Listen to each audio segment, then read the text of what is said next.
Yes sir, good morning. माहौल sir, चाय तो इफेक्ट कर रही है सर, मतलब कुल मिला के। सर चाय में कुछ मिक्स तो नहीं करते हो आप? एल्कोहल लिकर फोर, वाह जबरदस्त माहौल। सर आइए सर, सप्लाई का definition. The term supply includes, clear, तुम भी हो, हाँ है ना भाई। आइए क्लोज नंबर ए की तरफ देखो सर आप। Sir section number 7 subsection 1 close number ए की बताइए क्या कहता है sir? Supply includes, sir section number 7 subsection 1 close number ए कहता है क्या? Supply includes all forms of supply such is अच्छा पहले तो क्या बोला? Supply includes all forms of supply such is, ये भी एग्जांपल है बेटा। अब सच इज में पता है क्या बोला है? Supply includes all forms of supply such is sale, exchange, barter, transfer, lease, licence, rental और डिस्पोजल। लिखता हूं भी सर, क्योंकि केवल एक्साइज या वेट मर्ज नहीं हुआ, सर्विस टैक्स भी मर्ज हुआ है साहब। Clear sir? Such is sale, exchange, barter, transfer, lease. Writing समझ में आ रही है आपको सर? अब थोड़ा फास्ट इसलिए लिख रहा हूँ कि लिखने में टाइम लगाऊंगा तो क्या मतलब सर, जितना टाइम बचा उतना अच्छा है अपने लिए। बुक में तो लिखा ही सर सब कुछ। Sir all forms of supply such is sale, exchange, barter, transfer, lease, licence, rental और डिस्पोजल ऑफ व्हाट? गुड्स और सर्विसेज और both. When such supplies are made और agreed to be made, when such supplies are made or agreed to be made by a person for a consideration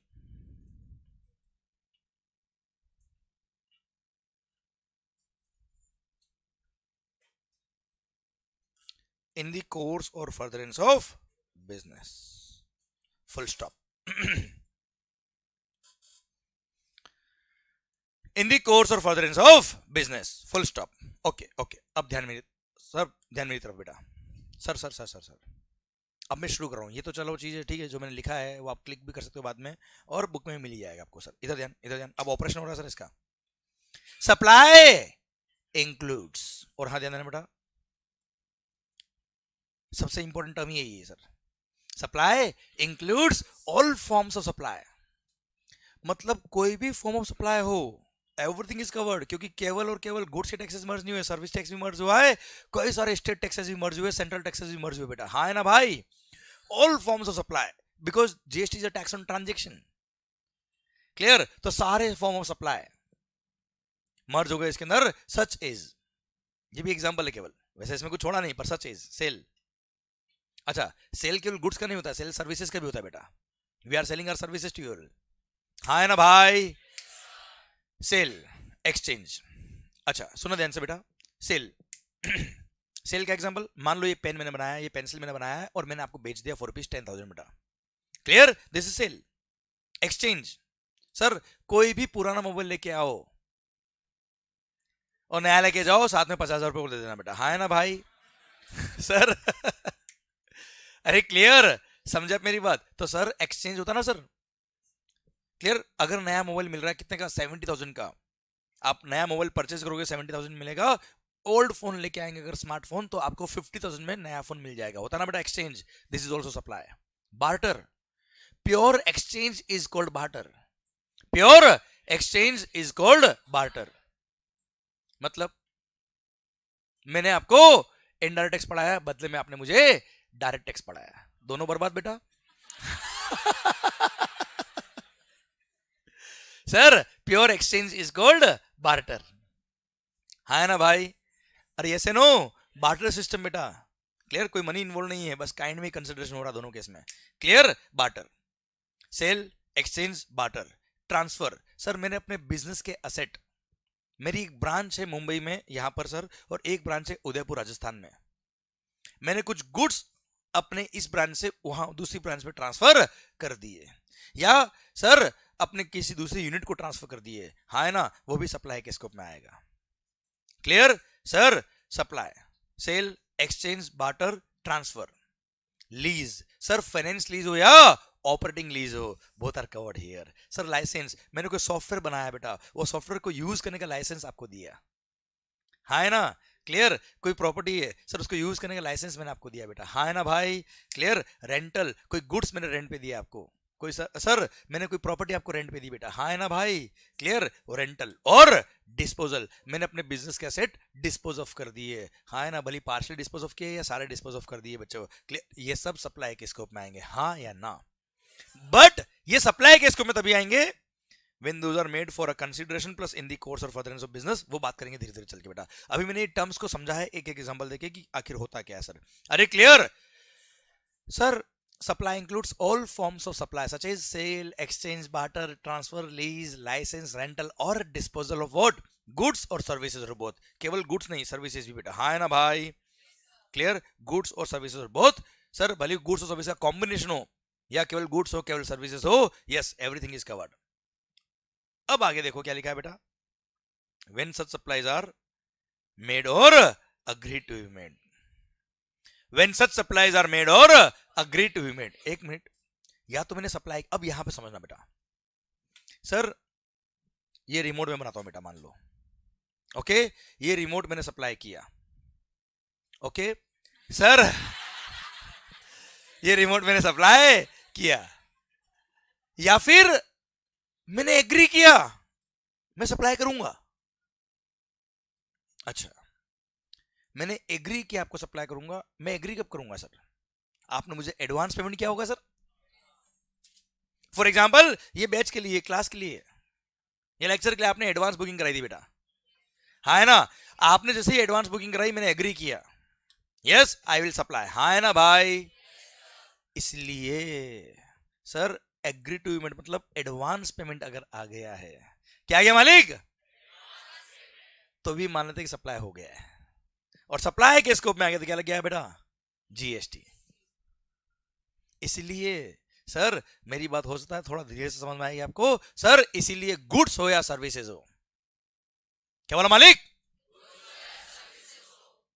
अगर supply कर दिया तो supply है ही है, supply करने के लिए एग्री कर दिया मतलब अगर एडवांस पेमेंट आ गया तो जितना अमाउंट एडवांस आया उतना सप्लाई के स्कोप में आ गया, और उस एडवांस रिसीव पे भी जीएसटी पे करना पड़ेगा सर, क्योंकि वो सप्लाई के स्कोप में आ गया। सर बहुत सारे लोग अभी चुप इसलिए कि सर सर्विसेज में अगर एडवांस रिसीव होता है तो जीएसटी लगता है, पर सर गुड्स के केस में अगर एडवांस रिसीव होता है तो जीएसटी लगता है, पर एक नोटिफिकेशन देके गवर्नमेंट ने बोल दिया क्या कि गुड्स के केस में अगर एडवांस रिसीव हो रहा है तो आपको टैक्स पे करने की जरूरत नहीं है। ये हम पढ़ेंगे टाइम ऑफ सप्लाई में, कहां पढ़ेंगे बेटा, हम चैप्टर नंबर 3 पढ़ेंगे, तब बात करेंगे हम इसके बारे में, पर लिंक यहां से हुआ है।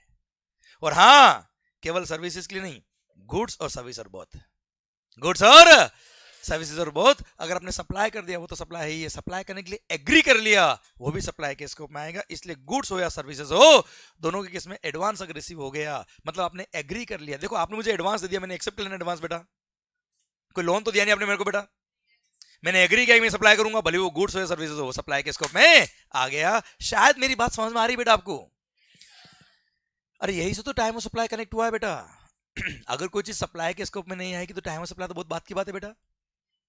Clear sir? सप्लाई के स्कोप में आ गया, अगर एडवांस रिसीव हुआ तो बेटा उसका मीनिंग समझ में आया, एग्री टू मेड बेटा, यस या नो? क्लियर? पहले केवल सर्विस टैक्स ऐसा हुआ करता था जिसमें एग्री टू सप्लाइड लिखा था बेटा, सर्विस टैक्स में लिखा था, एक्साइज और वेट में कहीं नहीं लिखा था कि गुड्स मैन्युफैक्चर्ड और agreed to be manufactured, goods sold और अग्रीड टू बी सोल्ड, ऐसा नहीं लिखा था सेल्स टैक्स में, ऐसा नहीं लिखा था एक्साइज में। ये सर्विस टैक्स जब था, सर्विस टैक्स में लिखा था क्या, सर्विसेज प्रोवाइडेड और अग्रीड टू बी प्रोवाइडेड लिखा था बेटा। वहां से उठा के लेके आए लोग और लिख दिया क्या, गुड्स हो या सर्विसेज और बोथ हो, दोज आर सप्लाइड मेड और अग्रीड टू बी मेड। इसकी भी कहानी समझाऊंगा मस्त सर, शानदार, इसका हिस्ट्री बता दूंगा पूरा ऑपरेशन करके, पर अभी नहीं, वक्त आएगा तब बेटा, टाइम ऑफ सप्लाई पढ़ेंगे तब। पर अभी समझ में आया कि नहीं आया सर? पूरा ऑपरेशन कर डालूंगा, कहां से प्रोविजन में एक एक वर्ड कैसे बनाना सर मैं बता दूंगा, इसकी पूरी हिस्ट्री क्या है, पूरा इतिहास बता दूंगा सर। पर सर अभी नहीं, वक्त आने पर, क्योंकि किस्मत से ज्यादा और वक्त से पहले कभी किसी को कुछ मिलता है नहीं। आइए sir, supply includes all forms of supply, हाँ है ना, when such supplies are made और agree to be made by a person. और पता है द टर्म पर्सन,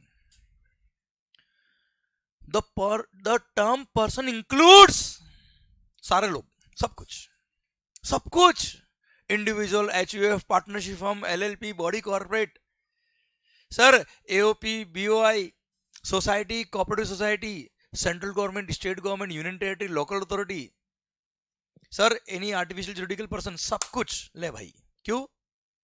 कि कोई भी अगर पर्सन के स्कोप से बाहर तो सप्लाई के स्कोप से बाहर, क्योंकि सप्लाई अगर कोई पर्सन करेगा तो जीएसटी लगेगा। अभी हूं ढंग से नहीं आया बेटा यार, नहीं जबरदस्ती नहीं, वापस बोलता बेटा, कोई बात सर, वाह वाह वाह, मैं वापस बोलूंगा सर, वाह वाह एकदम। सप्लाई अगर कोई पर्सन करेगा तो जीएसटी लगेगा सर, क्योंकि सप्लाई बाय अ पर्सन बेटा, इसलिए पर्सन के स्कोप से सर कोई भी पर्सन एक्सक्लूड नहीं हुआ है, हर एक पर्सन को इंक्लूड किया हुआ है सब इन्होंने। और पर्सन की डेफिनेशन में क्या लिखा है? पर्सन इंक्लूड्स, हाँ है ना भाई, सब लिख दिया, पर ऊपर क्या लिखा है? इंक्लूड्स। बात समझ में आ रही? देखो लॉजिक समझी चीजों का सर, हर एक चीज को कनेक्ट करते हुए चलिए सर आप। क्लियर? समझे मेरी बात? आपका सोचने का दायरा बढ़ता जाएगा सर। क्लियर? आपकी माइंड की एक्सेप्टेबिलिटी बढ़ जाएगी सर, तो आपको चीजें याद नहीं करनी पड़ेगी सर। ओके अगर आपको पर्पस समझ में आ रहा ना लॉ का सर, क्योंकि सर लॉ मेकर्स ने क्या किया, सारे टैक्सेस को सबस्यूम किया, मर्ज किया, तो कोई भी चीज टैक्सेबिलिटी के स्कोप से बाहर नहीं निकलनी चाहिए, इसलिए उन्होंने जहां लगता है कि यहाँ पे इंक्लूड लिखना चाहिए, वहां इंक्लूड लिखा बेटा, हाँ है ना? लॉजिक समझ में आ रहा है सर आपको? चलिए सर, कई बार तो हमने ध्यान ही नहीं दिया डेफिनेशंस पढ़ते वक्त कि इंक्लूड लिखा कि मीन्स लिखा बेटा। अब आपको शायद ध्यान रहेगा कि इंक्लूड्स लिखा कि मीन्स लिखा, क्योंकि आपको एग्जैक्ट डिफरेंस समझ में आ गया कि मीन्स लिखने में और इंक्लूड्स लिखने में क्या फर्क है सर, हाँ है ना भाई? माहौल सर, सप्लाई इज मेड और agree to be made by a person for समाज सेवा पे जीएसटी।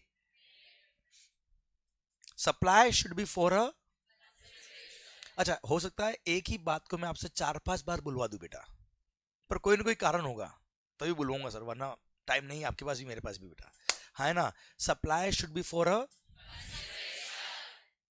कंसीडरेशन के लिए काम किया है, क्विड प्रो क्यो, मैंने तेरे लिए किया, तूने मेरे लिए क्या किया, अगर ऐसा है तो वो सप्लाई है, है ना? मोहब्बत नहीं है बेटा sir, if it is for a consideration it is supply, हाँ है ना भाई? And sir consideration may be in money, may be in kind, something in return is called consideration. Your intent should be to earn the consideration. Sir please बात को please यहां अच्छे से fit करिए, supply should be for a consideration, supply should be, sir आपके दिल से हमेशा है पूछना क्या कंसीडरेशन के लिए काम किया है, अगर दिल कहते हाँ तो सप्लाई है, वरना सप्लाई नहीं है। मंदिर में आपने सर को डोनेशन दिया, क्या भगवान को फीस दी है? इस बार तो पास करा ही देना, भगवान बोलते 10 रुपए चढ़ा अभी पास करा दो, ऐसा नहीं, that is a sir purely money दिया है, that is donation, that is not consideration, that is not fees. Everywhere where money is involved is not a consideration at all. पैसा है इसका मतलब ये नहीं कि वो कंसिडरेशन है, हाँ है ना भाई? सर क्विड प्रो क्यो, हाँ है ना? कुछ करने के लिए कुछ मिला है, क्लियर, और कुछ पाने के लिए आपने कुछ किया है, तो सर वो सप्लाई के स्कोप में आएगा। It should be for a, please इस बात को 2-3 बार रिवाइज करो, मेरे एक एग्जांपल आ रहा है sir, it should be for a, supply should be for a consideration, consideration के लिए काम किया तो सर सप्लाई के स्कोप में आएगा, वरना सप्लाई के स्कोप में। सर आपसे नीचे उतर के किसी ने अंधेरी स्टेशन का रास्ता पूछा बेटा, आपने उसको बता दिया इधर जाके इधर इधर, कोई फीस लिया आपने बेटा? कोई फीस के लिए काम किया आपने बेटा? क्या है वो? समाज सेवा है बेटा, clear, it is without consideration, वो सप्लाई नहीं है, कोई जीएसटी नहीं लगेगा। There is no point of GST at all. It is not supply at all. Because that is without consideration. आपने गूगल पे कुछ सर्च किया, क्लियर, उस सर्च में जो रिजल्ट्स दिए those are free for you, हाँ है ना भाई? क्लियर सर, वो फ्री सर्विस है बेटा, हाँ है ना सर, कोई सप्लाई नहीं है। कोई फ्रेंड ने आपसे पूछा कि सर जिंदगी में बहुत तकलीफें है, क्या करूं, उसने बोला मेरी जिंदगी देख ले, तेरी तकलीफें कम लगेगी तेरे को सर। आपने एडवाइस बांट दी sir, that is also without consideration, हाँ है ना भाई, समझे आप मेरी बात। तो sir if it is for a consideration तो सप्लाई के स्कोप में आएगा, हाँ consideration may be in money may be in kind, वो एक अलग बात है सर। क्लियर, मैंने आपको इनडायरेक्ट टैक्स पढ़ाया फॉर कंसिडरेशन, यस वो सप्लाई है। मैंने आपको इनडायरेक्ट टैक्स पढ़ाया बदले में मैंने आपसे बोला कि आप मुझे डायरेक्ट टैक्स पढ़ाएंगे। Clear, again that is a consideration, that is supply for you as well as me, हाँ है ना, आपके लिए भी सप्लाई है, मेरे लिए भी सप्लाई है बच्चों। क्लियर, वैल्यू कैसे निकालेंगे वो बाद में पढ़ेंगे वैल्यूएशन पढ़ते वक्त बच्चों, पर हाँ it should be for a consideration, supply should be for अ। चलिए सर, किसी मंदिर में, कोई मस्जिद, गुरुद्वारा, चर्च, सर जो भी है सर, या कोई चैरिटेबल ऑर्गेनाइजेशन, वहां आपने डोनेशन दिया, क्या दिया सर आपने, क्या सप्लाई है, क्या जीएसटी लगेगा, नो। मान लो आपने किसी मंदिर वगैरह में डोनेशन दिया और वो कुछ कंस्ट्रक्शन कर रहे थे बेटा, रूम वगैरह का, या कुछ कंस्ट्रक्शन कर रहे थे, बेंचेस बना रहे थे बैठने के लिए, और उन्होंने वहां पर आपका नाम लिख दिया। होता ना सर, कई बार देखते होंगे आप, फैमिली का नाम लिख दिया है कुछ भी, कि सर वी आर, आप जस्ट अपना थैंक यू कहने के लिए, just to show their gratitude, उन्होंने अपना नाम लिखा कि received a sum of XYZ amount from mister Ujjwal, हाँ है ना, और सर ये नाम लिख दिया उन्होंने। हाँ जी, बताओ क्या उन्होंने आपकी मार्केटिंग दी, क्या मार्केटिंग सर्विसेज दी क्या उन्होंने आपको, आवाज नहीं आ रही ओए, क्या वो सप्लाई के स्कोप में आएगा, नहीं, कोई सप्लाई के स्कोप में नहीं आएगा, कोई जीएसटी नहीं लगेगा।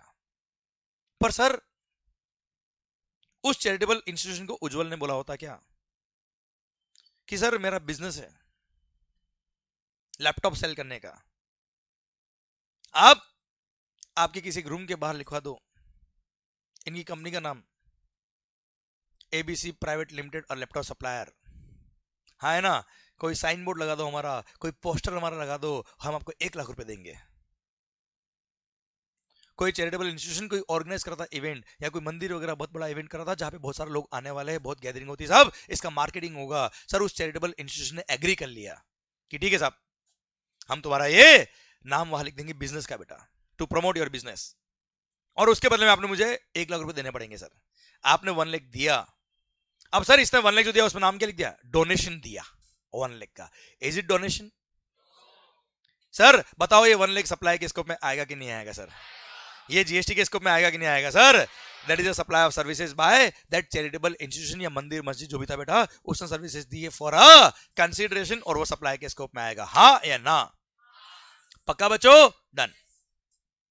ये सर्कुलर था बेटा, क्लियर, जो आपने सॉल्व किया है बेटा, मैंने पढ़ाया नहीं सर आपको, okay, and this was the question of CA final also, okay sir, next point, yes ये एग्जाम में क्वेश्चन भी आया था सर, और सुनना बेटा ध्यान से, सर मान लो कोई मंदिर है या कोई मस्जिद है या कुछ भी है सर, चैरिटेबल इंस्टीट्यूशन है, वहां पे कोई बिल्डिंग बन रही है बेटा, या स्कूल का कंस्ट्रक्शन हो रहा है, चल चले मस्त एग्जांपल, कोई स्कूल का कंस्ट्रक्शन हो रहा है जहां आप पढ़े थे बेटा, अब आप सीए बन गए, स्कूल वालों ने आपको बोला साहब अपने स्कूल है जहां से आप बड़े हुए हो साहब, जैसे आपके सपने पूरे हुए वैसे कई सारे बच्चों के सपने हमें और पूरे करने हैं, तो we need a donation of ₹5 lakh from your side, आपने बोला डन, पर ये डोनेशन केवल इस बिल्डिंग बनने में ही काम आना चाहिए, आपने बोला है बेटा, क्लियर, किसी और पर्पस में काम नहीं आना चाहिए। बताओ सप्लाई के स्कोप में आएगा कि नहीं आएगा सर, आवाज नहीं आ रही ओए सर, ध्यान देना बेटा, कोई स्कूल ने कोई सर्विसेज नहीं दी आपको कंस्ट्रक्शन की बेटा, जिसके लिए उन्होंने आपसे फीस लिया है, proper utilization of the fund for a particular purpose, उसके लिए अगर आपने डोनेशन दिया है, इट डजंट मीन कि आपने कोई फीस दिया है, इट डजंट मीन कि आपने कोई कंसिडरेशन दिया है, it's not a supply at all, still it is a donation only बेटा, हाँ है ना भाई, अरे क्लियर, ठीक सर, मतलब डोनेशन और फीस में समझ में आ रहा है फर्क आपको क्या है बेटा, क्लियर, तो गिफ्ट किस रिलेटिव ने, सर आप सीए बन गए, आपने उनको सर चरण स्पर्श किया, धोख लगा, उन्होंने आपको 5100 रुपए दिए गिफ्ट, होता ना सर कई बार, मामा क्या जाता है बेटा, क्लियर, लिफाफा मिलता है सर, अब ऐसे केस में क्या वो सप्लाई है, आवाज नहीं आ रही ओए, मामा ने पैसे इसलिए दिए कि मम्मी को परेशान मत करना, ले फीस रख, ऐसा नहीं सर, वो सप्लाई के स्कोप में नहीं आएगा। कोई गिफ्ट मिला है, कोई डोनेशन से, those are not consideration at all, those are not fees at all. हाँ है ना भाई? पर हाँ सर, वहां पे आपने मंदिर को 1 लाख रुपए दिए थे आपका नाम का एडवर्टीजमेंट, आपके बिजनेस का एडवर्टीजमेंट करने के लिए, क्या वो डोनेशन नाम लिखने से क्या डोनेशन हो गया क्या बेटा? वो दैट इज अ कंसिडरेशन, वो सप्लाई के स्कोप में आएगा। हाँ है ना sir? Supply should be for a consideration, supply should be for a, okay sir ध्यान देना इधर, मंगेश भाई ध्यान देना इधर। Sir supply should be for a consideration. अब सुना बात को ध्यान से, एक एग्जांपल लू मस्त वाला, एकदम शानदार मस्त वाला एग्जांपल लू क्या आपके लिए? पक्का? चलिए सर, शानदार। मान लो,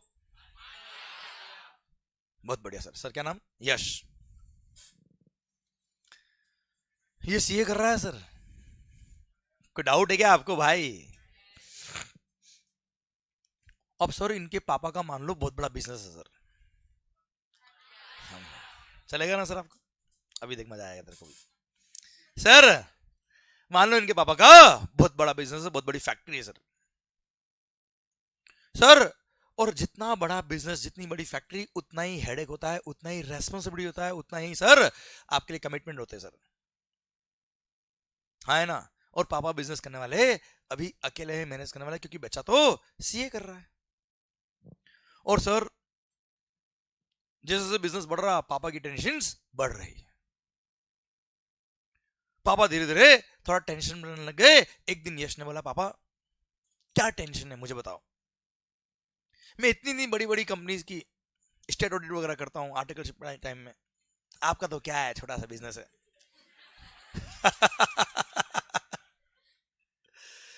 सर इसने पापा को बोला, पापा आपके बिजनेस की क्या टेंशन है मुझे बताओ, आई कैन सोल्व। पापा ने बोला, ओ भाई पढ़ाई में दिमाग लगा, दिमाग खराब मत कर। पापा ने इसको काउंट किया ही नहीं, बात ही नहीं सुनी, और मतलब इसका तो ईगो हट हो गया कि मैं भी सीए फाइल में हूँ और बड़ी बड़ी कंसर्न की आर्टिकलशिप करता हूँ, और स्टेट ऑडिट मेरे हाथ से फाइल होती है, केवल साइन करता है हमारा बॉस आके, भाई काम सारा मैं करता हूँ।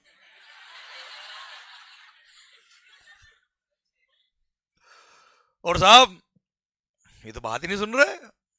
एक बार और ट्राई किया, बोला दिमाग खराब मत कर, पढ़ाई में ध्यान लगा, सीए कर। और सर इसका उस दिन से दिमाग खराब हो गया, ईगो हट हो गया, और इसने बोला और किसी को दिखाऊं या नहीं दिखाऊं, इनको जरूर सीए बन के दिखाऊंगा। और उस दिन से बच्चा मेहनत करने लग गया और यहाँ पे आ गया क्लास में पढ़ने के लिए सर। और सर देखते ही देखते दिन रात इसने मेहनत करी, और सर जब एग्जाम्स आए, जबरदस्त वाला परफॉर्मेंस, और जिस दिन रिजल्ट आया सर यश सीए यश बन गए। माहौल जश्न जबरदस्त, एंड सर पार्टी शार्टी एकदम जश्न बन रहा है साहब। यस यस वही माहौल चल रहा है सर इनके भी यहाँ पे, और सर फुल माहौल एकदम, पापा भी बहुत खुश साहब।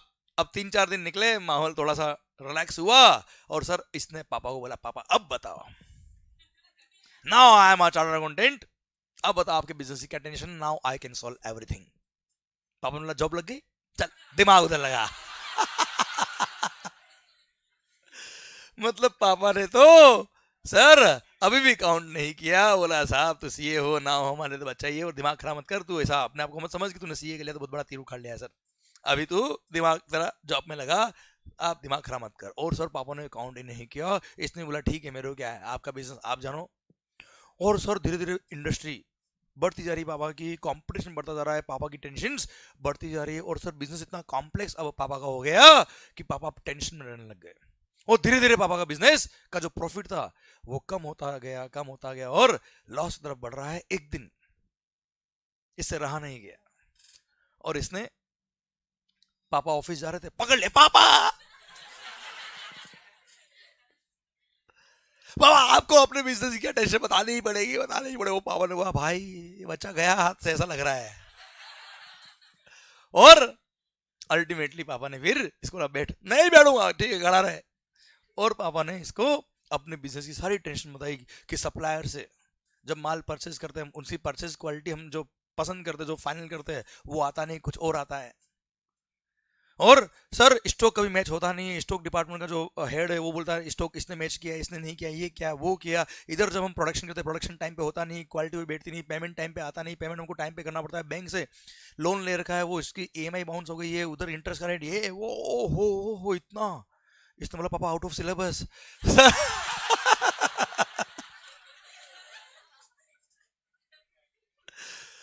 और ऐसा नहीं बोला इसने, और इसने पापा बोला पापा एक काम करो, आपके सप्लायर के साथ जो कॉन्ट्रैक्ट है उसमें ये टर्म्स को हटा के ये वाले टर्म्स लिखो। आपके जो शुक्ला जी वहां पर जो काम कर रहे हैं स्टॉक का मैनेजमेंट देखते हैं, शुक्ला जी को हटा के वहां पे रमेश भाई को लगाओ, रमेश भाई को हटा के वहां पे सर शर्मा जी को लगाओ।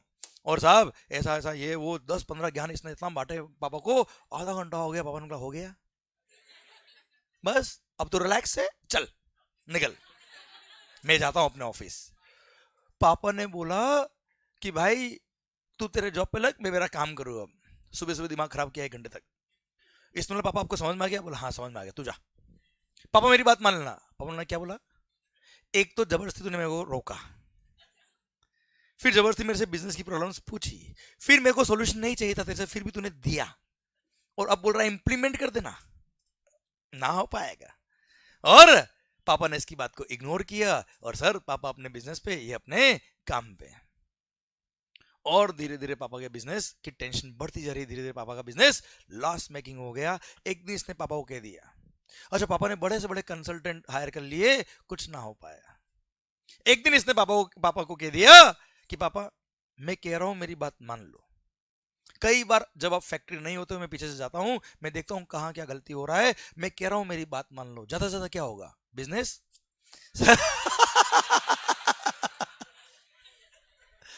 बंद हो जाएगा सर, वैसे भी बंद होने वाला है आपका, बात मान लो मेरी कह रहा हूं मैं।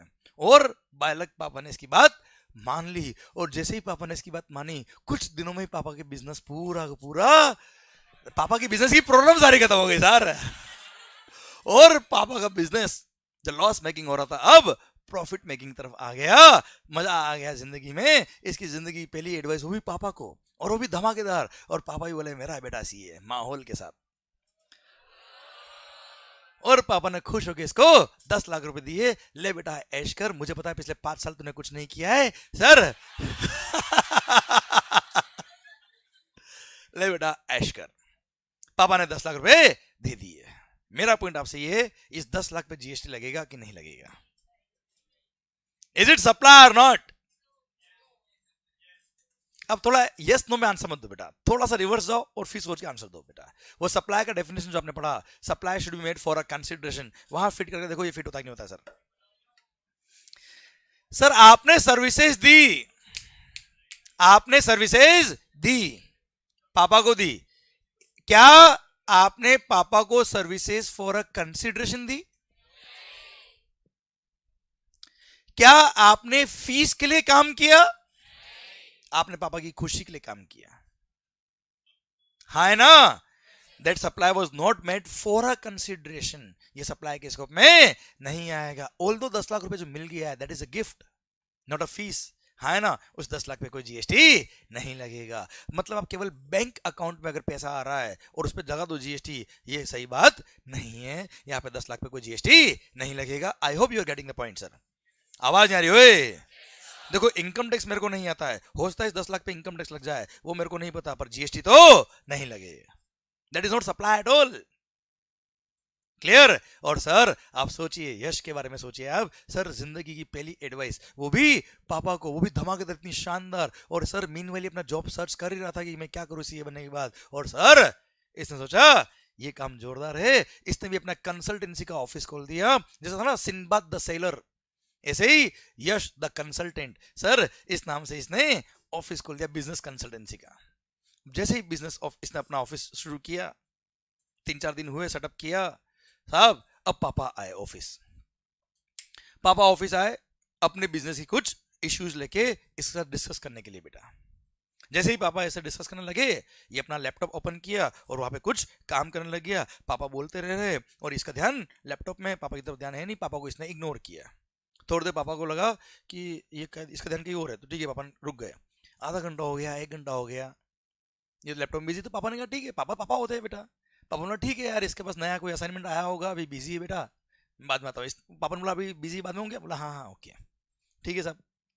नेक्स्ट डे पापा वापस आए, वापस वही कहानी बेटा। पापा को क्या पता है गेम खेल रहा है बेटा उधर सर। वही कहानी। अच्छा शाम को खाना साथ में खाते पर घर पे बिजनेस की बात नहीं करते ये लोग। ठीक है साहब, 2-3 बार ऐसा हो गया, पापा आए 2-3 बार आए, ये वैसा इग्नोर कर रहा है, पापा को समझ नहीं आ रहा है। एक दिन खाना खाते खाते इसने पापा को ऐसे ही बात कर रहे थे कुछ, तो पापा को बोला पापा आपका बिजनेस ठीक है। बोला क्यों बेटा? आपकी फैक्ट्री में गुड्स बनते हैं, जो गुड्स खरीदेगा पैसा देगा, बात खत्म। पापा बोला हाँ, हमारे पास कौन सा गुड्स है, वी आर द कंसल्टेंट, हमारे पास जो है वो टाइम है, जो हमारा टाइम लेगा पैसा देगा, बात खत्म। बोला हाँ। पापा को समझ नहीं आया क्या बोला सर।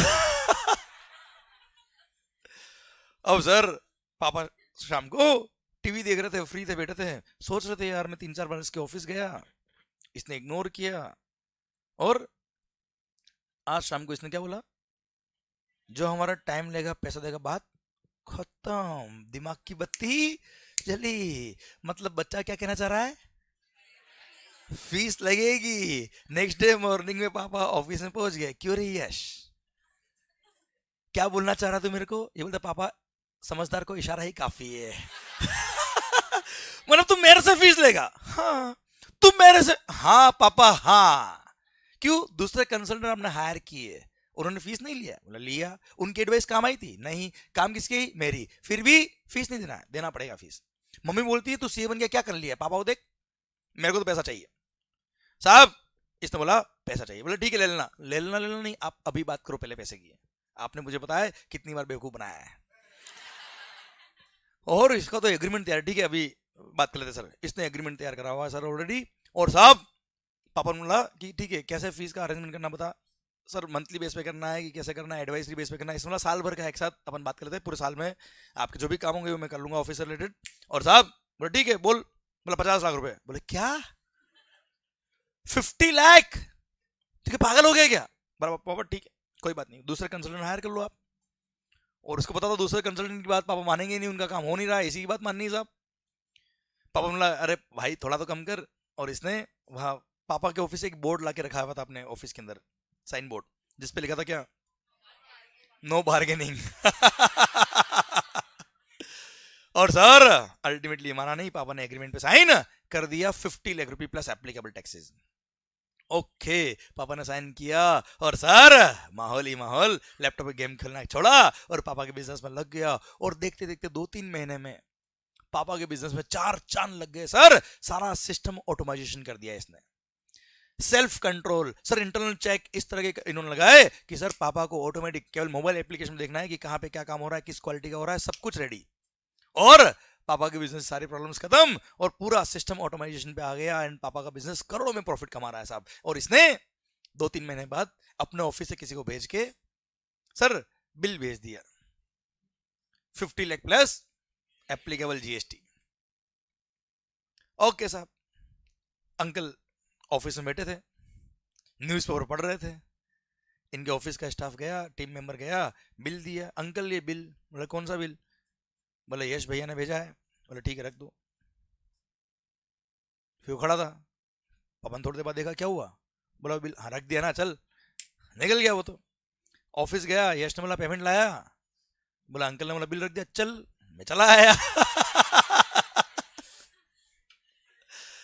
ठीक है, बोले अब चल चल, बोले तो बोला भैया अंकल पेमेंट चाहिए, चल क्या 2 दिन बाद वापस आना। 2 दिन बाद गया, और बोला जब तक पेमेंट नहीं मिला तब आना मत। बोला अभी चाहिए पेमेंट। ठीक है साहब, 2 दिन बाद वापस गया वो टीम मेंबर, अंकल वो पेमेंट? बोला हाँ। अंकल अखबार पढ़ने लगे वापस, न्यूज़पेपर। वो खड़ा है वापस, थोड़ी देर बाद अंकल पेमेंट? बोला हाँ मिल जाएगा। उसने न्यूज़पेपर नीचे किया, अंकल पेमेंट अभी चाहिए। बोला अभी चाहिए, इधर आ, चका मिल गया, चल अब निकल। और साहब उसने इसको जाके बोला, पापा ने मारा, अरे तो चिंता क्यों कर रहा है, मेरे को भी पड़ती रहती है। चिंता मत कर, अपने भी बहुत एक्सपीरियंस है, कल वापस मैं नहीं जाऊंगा, आप देखो। ठीक है सर, 2 दिन बाद ये गया, और थोड़ी बहुत इधर उधर की बातें करी। पापा को भी पता कि ये क्यों आया है, इसको भी पता, पापा को पता कि मैं क्यों आया। पेमेंट की बात कर नहीं रहे। थोड़ी देर बाद बोला कि पापा वो ऑफिस से आया था पर्सन, क्या उसने कुछ बदतमीजी करी है? बोला नहीं नहीं नहीं, ऐसे ही, मैं तो मूड नहीं था तो थप्पड़ लगा दी मैंने। बोला कोई नहीं पापा, वो पेमेंट करना था 50 लाख रुपए प्लस जीएसटी का। बोला कौन सा पेमेंट बेटा? वो बिल भेजा था ना मैंने आपको कंसल्टेंसी का। बोला हाँ हाँ अच्छा अच्छा, हाँ ठीक है। बोले ठीक है, क्या पापा? पापा पेमेंट चाहिए? हाँ हाँ, नहीं पापा पेमेंट चाहिए ना। बोले क्या? ना हो पाएगा। पापा ने क्या बोला? पेमेंट। बोला कोई बात नहीं पापा, कल दे देना। हो ही नहीं पाएगा। अरे पापा नाराज, क्या? बात नहीं देना, कोई बात नहीं, मैं ऐसा नहीं। बोला हो ही नहीं पाएगा। बोले पापा आप ऐसा नहीं कर सकते। कर दिया। आप ऐसा बिल्कुल नहीं कर सकते। क्या करेगा? मम्मी को बोला जा बोल दे जा। और पूरा 50 लाख बैड डेप्ट, 1 रुपया नहीं दिया। एग्रीमेंट साइन करा ना, जा जो करना है कर ले। और 100% अमाउंट बैड डेप्ट हो गया। बताओ ये 50 लाख पे जीएसटी लगेगा कि नहीं लगेगा? पैसा नहीं दिया सर, 1 रुपया नहीं दिया पापा ने। अब सर थोड़ा सा रिवर्स में जाके वो डेफिनेशन जो मैंने पढ़ाई सप्लाई की, वहां से कनेक्ट करके देखिए सर आप, सप्लाई के स्कोप में आएगा कि नहीं आएगा sir. Supply should be for a consideration. Supply should B, was it for a consideration और नॉट? क्या ये कंसीडरेशन के लिए था कि नहीं था सर? कंसीडरेशन के लिए था बेटा, पर कंसीडरेशन मिला तो नहीं बेटा। हाँ नहीं नहीं, अग्री छोड़ो सर, कंसीडरेशन के लिए था ना बेटा, बस बात खत्म। ये क्या लिखा है क्या कि सप्लाई तभी होगा जब कंसीडरेशन रिसीव हुआ है? क्या बोला है? Supply should be for a consideration, and yes it was for a consideration. 50 lakh पे जीएसटी लगेगा, भले बैड डेप्ट हो गया, 1 रुपया भी नहीं आया, जीएसटी पे करना पड़ेगा। समझे मेरी बात? मतलब केस नंबर 1 जहां 10 लाख रुपए रिसीव हुए थे, where the 10 lakh rupees were received, तो भी आपने क्या बोला? सप्लाई नहीं है, कोई जीएसटी नहीं है। केस नंबर 2 50 लाख रिसीव हुआ, 50 लाख रिसीव नहीं हुआ, फिर भी आपने क्या बोला? सप्लाई है, जीएसटी लगेगा। मतलब केवल पैसा रिसीव हो रहा है, इट डज नॉट मीन कि वो कंसिडरेशन है। अगर पैसा रिसीव नहीं भी हो रहा है, इट डज नॉट मीन कि कंसिडरेशन नहीं है। मतलब सर केवल बैंक अकाउंट देखकर कितना पेमेंट आया कितना नहीं आया, केवल इतना सा देख के यू कांट डिफाइन कि किस पे जीएसटी लगेगा किस पे नहीं लगेगा। I hope supply should be for a consideration. पूरा क्लियर, क्रिस्टल क्लियर बच्चों। बस अब ध्यान देना, मैंने आपके माइंड के हर एंगल से सर मैंने ओपन कर दिया आपका माइंड का हर सोचने का पॉइंट। पर सर अब मेरा रिक्वेस्ट आपसे क्या है? बिना सोचे आंसर मत देना बस आप। क्लियर? अब मैंने हर एंगल से बात कर ली। मैं कह रहा हूं लाइफ का कोई पॉइंट आ जाए, मैंने इतना बेकार एग्जांपल दिया बेटा, इससे बेकार कुछ हो नहीं सकता सर। मतलब इसके अलावा इससे बियॉन्ड तो कुछ हो ही नहीं सकता सर। एक्सट्रीम लेवल की बात मैंने कर ली आपसे दोनों ही। हाँ है ना भाई? पर क्या है, आपका आंसर सही होगा अगर आपने सोच के आंसर दिया तो बेटा। मैंने आपका माइंड ओपन कर दिया है। क्लियर? अब सोचिए आप, आंसर 100% आएगा, सही आएगा, पर बिना सोचे यस एंड नो मत बोल देना बेटा। क्लियर? एक बार फिट करके देखना कि क्या आप अपने दिल से पूछना, क्या आपने फीस के लिए काम किया, क्या आपने कंसीडरेशन के लिए काम किया। अगर आपका दिल कहता है यस तो लगा देना जीएसटी। क्लियर बच्चों? आवाज नहीं आ रही ओए? तो सर देखना ध्यान से, supply should be for a consideration. केवल इतना ही काफी नहीं है, it should be in the course और furtherance of business. It should be in the course or furtherance of business. Although it is for a consideration, it doesn't mean कि वो supply होगा ही होगा unless until it is in the course or furtherance of business. Example, मान लो sir पैसा नहीं है sir, घर की पुरानी ज्वेलरी बेच दी, 10 लाख रुपए आ गए। सर क्या क्या 10 लाख का लॉटरी बेटिंग गैम्बलिंग खेलेंगे बेटा, है ना? आईपीएल चालू है बेटा। हाँ बिल्कुल, इसमें क्या है, जो आदमी जैसा होता है ना बेटा वैसे ही सोचता है सर। पॉइंट है मेरा आपसे कि सर घर का पुराना ज्वेलरी बेच दिया for a consideration. Yes sir, बताओ सप्लाई है क्या? सर मान लो किसी पर्सन ने अपने घर का पुराना ज्वेलरी बेच दिया, इज इट सप्लाई और नॉट? क्यों no? That is not the business asset. Those are not stock of the business. Those are not in the course or furtherance of his business. ये सप्लाई के scope में नहीं आएगा. Although 10 lakh रुपए में बेचा है बेटा, for a consideration बेचा है, but it is not in the course or furtherance of his business. That's why it is not supply at all. हाँ या ना? Yes या no? पर सर यही अगर मैं ज्वेलर होता, मेरा ज्वेलरी का बिजनेस होता बेटा, और मैंने ज्वेलरी बेचा होता तो it is in the course और फर्दरेंस ऑफ बिजनेस. हाँ है ना? अच्छा सर ये मेरा बिजनेस का एसेट है, मान लो लैपटॉप, आईपैड वगैरह कुछ भी बेटा, ये मेरे बिजनेस के एसेट्स है, मैंने बिजनेस के एसेट बेचे हैं, तो भी इन द कोर्स और फर्दरेंस ऑफ बिजनेस के स्कोप में आएंगे. और फॉर अ कंसीडरेशन है इन द कोर्स और फर्दरेंस ऑफ बिजनेस है. यस, सप्लाई के स्कोप में आएंगे. भले लैपटॉप बेचना मेरा बिजनेस नहीं बेटा, मेरा बिजनेस क्या है? कोचिंग पढ़ाना, पर मैंने लैपटॉप बेच दिया पुराना. सर मेरा बिजनेस का एसेट था, मेरी बुक्स ऑफ अकाउंट्स में उसकी वैल्यू थी बेटा. हाँ है ना भाई? वो अगर मैंने बेचा है तो it is in the course और फर्दरेंस ऑफ बिजनेस. यस, वो सप्लाई के स्कोप में आएगा, जीएसटी लगेगा. हाँ या ना? यस या नो? अब जाके खत्म हुआ है क्लॉज नंबर ए. मजा आ रहा कि नहीं आ रहा सर? समझ में आ रहा कि नहीं आ रहा सप्लाई क्या होता है और कैसे पढ़ते वो समझ में आ रहा कि नहीं आ रहा है सर? समझे? देखो बच्चों, exams, you are into final level यार, आप समझिए मेरी बात को. आपको ये एग्जाम में क्वेश्चन नहीं आएगा write down definition of supply, ये नहीं आएगा. Write down importance of management, sir importance of planning आता था ना बिजनेस मैनेजमेंट में सर, ये नहीं आएंगे क्वेश्चन यार, ये नहीं आएगा यार. आपको एक केस बना के पूछेंगे, बताओ जीएसटी लगेगा कि नहीं लगेगा, बताओ सप्लाई के स्कोप में आएगा कि नहीं आएगा, ये पूछेंगे सर आपसे. इसलिए आपको हर एक वर्ड का ऑपरेशन आना चाहिए बच्चों. समझे आप मेरी बात सर? और ये ऑपरेशन का मतलब होता है हर एक पॉइंट दिल तक पहुंचना चाहिए बेटा. अब जो मैंने एग्जांपल्स दिए आप उनको टिप्स पे याद नहीं कर सकते बच्चों, पर हाँ मेरी गारंटी है जिंदगी में कभी भी बात आएगी तो वो मेरे एग्जांपल आपको क्लिक करेगा बेटा. समझे आप मेरी बात? सर एग्जांपल में कोई रटा रटा नहीं बोलता हूं, मेरी मर्जी होती बोलता हूं यहां पे मैं. क्लियर? कुल मिला के पॉइंट आपके दिल तक पहुंचना चाहिए. हाँ है ना बच्चों? क्लियर? कभी ये क्वेश्चन नहीं आएगा राइट डाउन सेक्शन नंबर 7, कभी नहीं आएगा सर, मेरी गारंटी नहीं आएगा सर. हाँ ये जरूर आएगा कि एक ज्वेलर ने अपनी ज्वेलरी बेची, अपने गुड्स बेचे सर, अपने ऑफिस के गुड्स बेचे, या अपने बिजनेस के एसेट बेच दिए उसने, बताओ सप्लाई के स्कोप में आएगा कि नहीं आएगा? ये आ सकता है. ये आ सकता है कि इसने अपने पापा को सर्विसेज दी है फॉर अ कंसिडरेशन, पापा ने कोई पैसा नहीं दिया आपको, वो सप्लाई के स्कोप में आएगा कि नहीं आएगा? हाँ है ना बच्चों? क्लियर? ऐसा केस बना के पूछ लेंगे बेटा आपसे. किसी मंदिर में आपने डोनेशन दिया है, सर क्यों? सर उन्होंने अपने बिजनेस का नाम आपका पब्लिश किया वहां पे बेटा, एडवर्टाइज किया है बेटा, और उसके लिए आपने डोनेशन दिया 10 लाख रुपए, ये सप्लाई है कि नहीं सर? सप्लाई है. ये क्वेश्चन बनेंगे एग्जाम में बेटा आपको. मतलब इस तरह से कुछ भी पूछ लेंगे बेटा. मेरे को पता है आपको 10 केस पढ़ा के याद नहीं करवाने हैं, मेरे को लो पढ़ना सिखाना बेटा. आपको आपका माइंड ओपन करवाना है कि सर अब जो आना है आ जाए, गारंटी आप आंसर दोगे sir.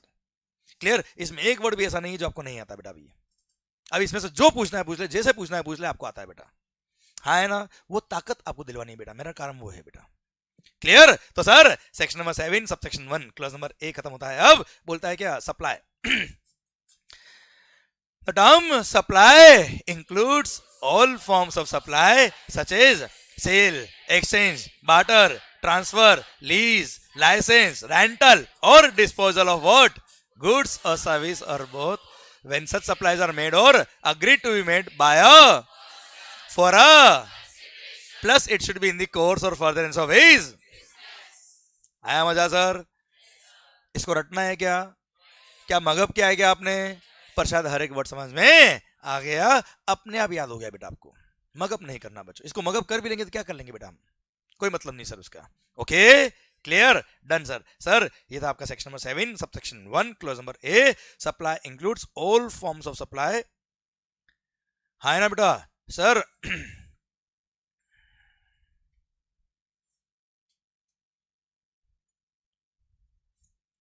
for a consideration plus it should be in the course or furtherance of his business. ठीक है साहब? ये मैंने समराइज फॉर्म में लिखा है यहाँ पे. Okay sir close number double ए. अच्छा यहां तक समझ में आया बच्चों आपको? क्लियर? और हाँ sir there should be direct nexus between activity and consideration. There should be direct link between activity and consideration. Sir consideration के लिए काम किया तो सप्लाई है. Should not be any casual link, should not be any indirect link. जैसे बेटा पापा ने खुश होकर 10 लाख रुपए दे दिए, याद है बेटा आपको? क्यों दिए 10 लाख रुपए? आज तक तो खुश नहीं हुए बेटा ऐसे, क्योंकि आपकी एडवाइस पापा को काम आई थी बेटा, इसलिए खुश हुए और इसलिए फीस दी आपको 10, इसलिए पैसा दिया 10 लाख रुपए बेटा, but still it is not a consideration, है ना? There is a casual link, there is an indirect link, but sir it is not, there is no direct nexus between consideration and activity बेटा। आपने consideration के लिए काम नहीं किया था बच्चों, क्लियर? समझे मेरी बात? अब सर ये सारे पॉइंट मैंने बुक में लिखे हैं बेटा आपको। सर जब बुक से पढ़ेंगे ना बेटा तो आपको एकदम लगेगा हाँ ये भी आता है, ये भी आता है, ये फील आपको आना चाहिए बेटा। पर ये फील आपको कब आएगा? जब आपको चीजें इस तरह से आपको आएगी। Okay, that's what the target is. Sir मेरे ओपिनियन में पढ़ाई इसको कहते हैं बेटा, आपको चीज समझ में आनी चाहिए। सर मैं कह रहा हूं आपसे, सर आपने अगर कोई टॉपिक पढ़ लिया है, ध्यान देना बच्चों, जो नेक्स्ट लाइन बोल रहा हूं ध्यान देना बेटा। सर आपने अगर कोई टॉपिक पढ़ लिया है तो उस टॉपिक के you should be chartered accountant. आप सीए कोई एक दिन में जब रिजल्ट आता तब नहीं बनते बेटा, आप सीए रोज बन रहे हो सर, हाँ है ना? सर वो इंटेंट के साथ आपको पढ़ना है बच्चों, आपको केवल एग्जाम पास करने के लिए केवल एग्जाम ओरिएंटेशन नहीं पढ़ना है सर। सर रोज आप सीए बन रहे हो, उस टॉपिक के आप सीए बन जाना चाहिए बेटा। अगर आप उस टॉपिक के सीए नहीं बने मतलब मजा नहीं है, कुछ ना कुछ कमी है सर। और सर मैं कह रहा हूं आपसे, आपने केवल एग्जाम ओरिएंटेड, केवल एग्जाम के लिए अगर आपने पढ़ाई करी है, मैं कह रहा हूं शायद एग्जाम ना हो पाएंगे क्लियर, मेरी गारंटी सर आपसे, क्योंकि दीज आर फाइनल्स बच्चों। What CA institute is expecting, कोई भी इंस्टीट्यूट, सीए हो, सीएस हो, सीएम हो, वो क्या एक्सपेक्ट करता है कि सर ये एडवाइस देगा सर, इसकी डिग्री देख के लोग इससे कंसल्टेंसी लेने आएंगे। वहां क्या आप डेफिनेशन पढ़ के बता दोगे उसको क्लाइंट को? क्या आप सोचो ध्यान से, आप खुद लॉजिकली सोचिए बेटा, आपके डेफिनेशन पढ़ के बता दोगे ये सप्लाई की डेफिनेशन है? नहीं, आप उसका केस समझोगे और सर लॉ को आप अप्लाई करोगे, हाँ है ना? और लॉ अप्लाई करना अगर आपको आ गया, माहौल बन गया सर। क्लियर? समझे आप मेरी बात सर? और यही बेस पे क्वेश्चन बनते एग्जाम में। अब ये मत समझना 100 क्वेश्चन अगर आपने सोल्व कर दिया तो सर वही एग्जाम में आने वाला है, नहीं, 101 वही आने वाला है सर। क्लियर? आपका ताकत होना चाहिए तो जो पूछना है पूछ, जैसे पूछना है पूछ, तब जाके मजा आएगा। क्लियर? इसके लिए आपको हर एक चीज समझ में आनी चाहिए सर, याद करने से मतलब नहीं सर, समझ में आना चाहिए। क्योंकि सर आपने याद भी कर लिया तो ये नहीं पूछेंगे write down section number 7 sub section 1। Clear? Approach समझ में आ रही है आपको मेरी? हाँ है ना? इसको बोलते हैं प्रैक्टिकल अप्रोच। क्लियर? बहुत सारे लोग क्या समझते हैं कि taxation is a theory subject. अरे हट sir, in my opinion any taxation subject can never be A theory subject, it's highly practical. आप प्रैक्टिकली और कॉन्सेप्चुअली सोच के तो देखिए। आप प्रैक्टिकल का मतलब क्या होता है? Live day to day examples. Sir आप जो प्रैक्टिकल लाइफ में जो ट्रांजैक्शन करते हो वहां से लिंक होना चाहिए सर, उसको बोलते हैं प्रैक्टिकलिटी बेटा। हाँ है ना भाई? समझ में आ रहा है? आइए sir, supply includes, clause number double है, कोई भी अनइनकॉर्पोरेटेड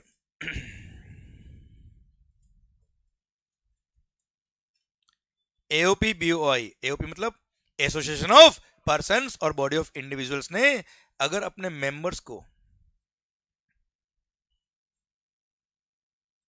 कोई सप्लाई किया है, भले गुड्स का हो या सर्विसेज का हो, या मेंबर्स ने एओपी बीओआई को कोई गुड्स या सर्विसेज सप्लाई करी फॉर अ कंसीडरेशन, वो सप्लाई के स्कोप में आएगा। और सर एओपी बीओआई और उसके मेंबर्स दो सेपरेट पर्सन माने जाएंगे, दो डिफरेंट पर्सन माने जाएंगे, दो सेपरेट पर्सन माने जाएंगे सर। और उन्होंने अगर आपस में सप्लाई किया तो सप्लाई के स्कोप में आएगा, ऐसा यहां लिखा है। अब मैं समझाता हूं क्या लिखा है बेटा, क्यों लिखा है वो समझा देता हूं बेटा।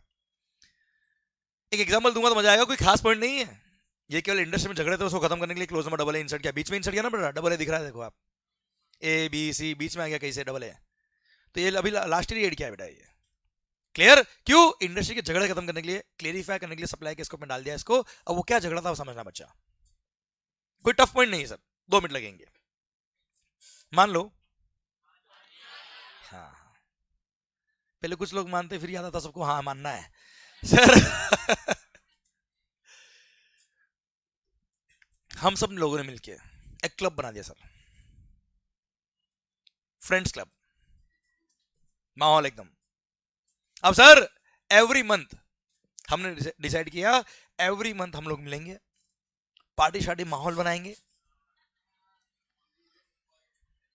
क्या क्या बोल रहे? हाँ हाँ सर आने दो सर। अब सर एवरी मंथ हम मिलेंगे, जो भी इंडस्ट्री के अपडेशन होंगे वहां डिस्कस करेंगे, एंड सर पार्टी शार्टी माहौल बनाएंगे sir. Clear? Followed by dinner and dance party. हाँ है ना भाई? अब सर हमने क्लब बना दिया, अब ये पैसा कहां से आएगा सर? एवरी मंथ हम मिलेंगे, कोऑर्डिनेट करना है सर, सब चीज अरेंज करनी है, पैसा कहां से आएगा? वी ऑल विल कंट्री, हाँ यशवंत सर बेटा। सर सुनना, पॉइंट ये हम सब मिलके क्या करेंगे, कॉन्ट्री करेंगे बेटा, हूं तो करो रे। अब जो हम कॉन्ट्री कर रहे वो क्या है, मेंबरशिप फी एक तरह से मान लो बेटा उसको आप, हाँ है ना, भले एडवांस में आपने मेंबरशिप फी दे दी, या होता है जब एक्सपेंस हो गया उसके बाद आप कॉन्ट्री करो, that's what is called membership fee. या इस तरह से समझ लो इसको आप कि क्लब ने आपको सर्विसेज दी है, क्लब ने आपको कौन सी पार्टी ऑर्गेनाइज करने की सर्विस दी, उसके लिए आप फीस दे रहे हो बेटा क्लब को, हाँ है ना भाई। तो सर भले उस क्लब का हमने कोई इनकॉर्पोरेशन नहीं कराया, अच्छा क्लब का अगर इनकॉर्पोरेशन करा देता तो वैसे वो सेपरेट पर्सन बन जाता बेटा, वो ये कंपनी बन जाती, पार्टनरशिप फर्म बन जाती, उसको अगर आप फीस दे रहे हो तो वैसे भी सेपरेट पर्सन है बेटा, तो पैन नंबर अलग है उसका बेटा, आपका पैन नंबर अलग है, आप फीस दे रहे हो, सप्लाई ऑफ सर्विस के स्कोप में वैसे भी आता बेटा। पर अगर उसका हमने इनकॉर्पोरेशन नहीं भी कराया, क्लियर, तो भी उसको सेपरेट पर्सन मानेंगे, क्या करेंगे सर, और ये मानेंगे कि उस क्लब ने आपको सर्विसेज दी है, उसके लिए फीस लिया है बेटा, हाँ है ना भाई। और उस पर क्या लगेगा सर, जीएसटी। मतलब आप ये नहीं बोल सकते हो कि क्लब कौन है, क्लब तो हम लोग ही तो है। लोगों ने झगड़ा क्या किया, मैटर कोर्ट तक गया बेटा, सर्विस टैक्स के टाइम से मैटर चल रहा था। लोगों ने क्या बोला, क्लब क्या है, क्लब तो हम लोग ही तो है, और हम खुद के लिए कॉन्ट्री कर रहे हैं, तो हम तो एक तरह से खुद के लिए काम कर रहे हैं साहब, हम तो खुद को फीस दे रहे हैं सर एक तरह से, किस बात का जीएसटी। तो गवर्नमेंट ने क्लोज नंबर डबल ए इंसर्ट किया सेक्शन नंबर 7 सबसेक्शन 1 सप्लाई की डेफिनेशन में, और क्लियरली लिख दिया कि दिमाग खराब मत करना मंगल, और साफ साफ लिख दिया कि ऐसा अनइनकॉर्पोरेटेड एओपी बीओआई और उसके मेंबर्स दो सेपरेट पर्सन माने जाएंगे, notwithstanding anything content in any other law, any other judgement. Sir किसी भी ऑर्डर, किसी भी डिक्री, किसी जजमेंट में क्या लिखा, we don't care, for the purpose of GST दोनों को क्या मानना है बेटा, दो सेपरेट पर्सन मानना है। और उन्होंने अगर आपस में कोई सप्लाई किया है तो सप्लाई के स्कोप में आएगा, दिमाग खराब मत करना बच्चों, बोलो यस सर, हाँ है ना भाई, क्लियर। अब क्या होता है बेटा, ये अनइनकॉर्पोरेटेड एओपी बीओआई का जो मैंने एग्जांपल दिया आपको, अब sir unincorporated AOP BOI club society हूं तो करो रे, क्लियर। सर आपने देखा होगा लायंस क्लब, रोटरी क्लब, कई सारे क्लब का नाम सुना होगा सर आपने, यहाँ जो मेंबरशिप फी आप दे रहे हो बेटा, क्लियर सर, यह अपना है फ्रेंड्स क्लब, माहौल क्लब, सर ये सब, और इसके इंडिविजुअल मेंबर्स दो सेपरेट पर्सन माने जाएंगे, और इन्होंने आपस में जो सप्लाई ऑफ गुड्स और सर्विसेज किया है फॉर अ कंसिडरेशन, वो सप्लाई गुड्स या सर्विसेज जो सप्लाई करी है वो सप्लाई के स्कोप में आएंगे। अच्छा अब ये तो बात मैंने करी आपसे कि क्लब ने सर्विसेज दी, अब साहब वो क्लब के अंदर सर एवरी मंथ हमको पार्टी ऑर्गेनाइज करनी है, तो कोऑर्डिनेशन कौन करेगा कि कहाँ पार्टी होगी, वेन्यू डिसाइड करना पड़ेगा, फूड का मेन्यू डिसाइड करना पड़ेगा, हाँ है ना सर, डीजे कौन बजाने आएगा, क्योंकि आप बोलोगे ना डीजे वाले बाबू गाना चला दे, हाँ बेटा वेरी गुड बेटा, क्लियर। ये गाने के लिरिक्स कैसे याद होते ना बेटा, ये सर सेक्शन नंबर याद नहीं होता सर हमको बस, सर अब सरकार ये सारा कोऑर्डिनेशन कौन करेगा, हर मेंबर से पेमेंट कलेक्ट करना, क्लियर, ये सब काम कौन, अकाउंटिंग करना, हिसाब रखना, सब काम कौन करेगा सर। तो हमारे मेंबर्स जो थे उनमें से दो मेंबर ने बोला कि ये सारा काम हम कर लेंगे साहब। अब वो दोनों मेंबर क्या करेंगे, जो भी काम करेंगे उसके लिए फीस लेंगे बेटा, हाँ है ना। अब उन्होंने फीस लिया क्लब से बेटा, तो those members are providing services to club for a consideration, हाँ है ना। और दोनों दो सेपरेट पर्सन है, जो सर्विसेज दी उस पर क्या लग जाएगा बच्चों, जीएसटी। अच्छा मान लो आप भी क्लब के मेंबर हो और यश आप भी क्लब के मेंबर हो बेटा, अब आपने सर्विसेज यश को दी, यश ने सर्विसेज किसी और को दी, अब क्लब के मेंबर्स आपस में एक दूसरे को गुड्स या सर्विसेज सप्लाई कर रहे हैं बेटा, तो क्या सप्लाई नहीं है क्या, सप्लाई है ना बेटा। आपने इनको गुड्स बेचा फॉर 10 लाख रुपए, जीएसटी लग जाएगा, आपने 5 लाख का गुड्स किसी और को बेचा, सप्लाई है बेटा। तो सर मेंबर्स आपस में गुड्स या सर्विसेज सप्लाई कर रहे हो तो ठीक है ना, अपनी इंडिविजुअल कैपेसिटी में सप्लाई करे अपने को करना बेटा, वो सप्लाई के स्कोप में आएगा, हाँ है ना भाई। तो कुल मिला के अनइनकॉर्पोरेटेड एओपी बीओआई और उसके मेंबर्स दो सेपरेट पर्सन है, मेंबर्स क्लब को सप्लाई कर रहे हैं या क्लब मेंबर को सप्लाई कर रहे हैं, जो मेंबरशिप फी आप पे कर रहे हो या शेयर ऑफ कंट्रीब्यूशन आप दे रहे हो वो सप्लाई ऑफ सर्विस के स्कोप में आएगा, सप्लाई ऑफ गुड्स के स्कोप में आएगा, और ऐसे केस में उस पर जीएसटी लगेगा, हाँ है ना सर, यस या नो, दोनों को दो सेपरेट पर्सन मानना है बेटा, यस या नो? पक्का? एक बात और बेटा, अब पता है क्या होता है, जब कोई क्लब, सोसाइटी या जॉइंट वेंचर, नाम दे दो बेटा, अनइनकॉर्पोरेटेड एओपीबीवाई जो लिखा ना मैंने आपके लिए बेटा, अब उसको भले ही आप क्लब बोल दो,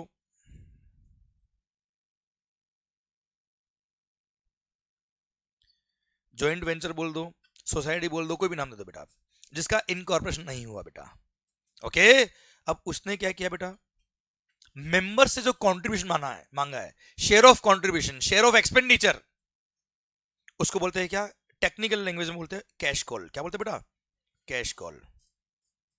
पैसा मांगा है बेटा आपसे, clear? For meeting out the expenditure of the club to organise some services और to organise some supply some goods और सर्विसेज टू मेंबर्स, क्लियर? वो सब सप्लाई के स्कोप में आएंगे, जीएसटी लगेगा, हाँ या ना बेटा? हो सकता है वो कैश कॉल मेंबरशिप फी जो है वो एडवांस में ले या खर्चा करने के बाद ले बेटा, वो सप्लाई के स्कोप में आएगा, यस या नो? ओके। अब क्या होता है सर, अगर वो कैश कॉल, अच्छा समझना बात को, मान लो हमारा मेंबरशिप फी है ₹1000 पर मंथ बेटा, जो आप पे कर रहे हो 1000 पर मंथ, वो रेवेन्यू नेचर का एक्सपेंस है बेटा हमारा, उस पर जीएसटी लगेगा, वो मेंबरशिप फी हो गई, सप्लाई ऑफ सर्विस हो गया बेटा, सप्लाई ऑफ गुड्स हो गया, उस पर जीएसटी लगेगा, हाँ है ना सर? पर हमने सोचा इस बार कुछ बड़ा करते हैं बेटा, आज कुछ तूफानी करते हैं, और हमने बोला एक काम करते हैं, हम सारे मेंबर्स मिलके, मान लो 100 मेंबर्स है सर, हम सब 100 मेंबर्स मिलके एक बड़ा प्रोजेक्ट लेके आते हैं मुंबई के अंदर, महाराष्ट्र के अंदर, सर 100 करोड़ का प्रोजेक्ट होगा। अब हम सबका अंडरस्टैंडिंग अच्छा हो गया, ट्यूनिंग अच्छा हो गया, हम एक दूसरे पे विश्वास रखते हैं, बड़ा काम करते हैं, सबने 1-1 करोड़ रुपए कॉन्ट्री किया, कितना? 1 करोड़ ईच। वो मेंबरशिप ही नहीं है, वो कोई कैपिटल कॉन्ट्रीब्यूशन है, क्या है सर? वो एक तरह से इन्वेस्टमेंट है बेटा, वो क्या है? वो इन्वेस्टमेंट है। सर हम क्या करेंगे, 1-1 करोड़ ईच कॉन्ट्री करेंगे, 100 करोड़ रुपए इकट्ठा हो जाएगा, उससे एक बहुत बड़ा प्रोजेक्ट लाएंगे, बहुत बड़ा इन्वेस्टमेंट करेंगे, एंड सर हमारा एक अर्निंग सोर्स चालू हो जाएगा सबका बेटा। तो 1 करोड़ रुपए जो हम डाल रहे हैं, दैट इज इन्वेस्टमेंट बेटा, that is not membership fee, हाँ है ना? और सर वो 1 करोड़ पे कोई जीएसटी नहीं लगेगा, that's a pure transaction in money, that's a pure transaction in,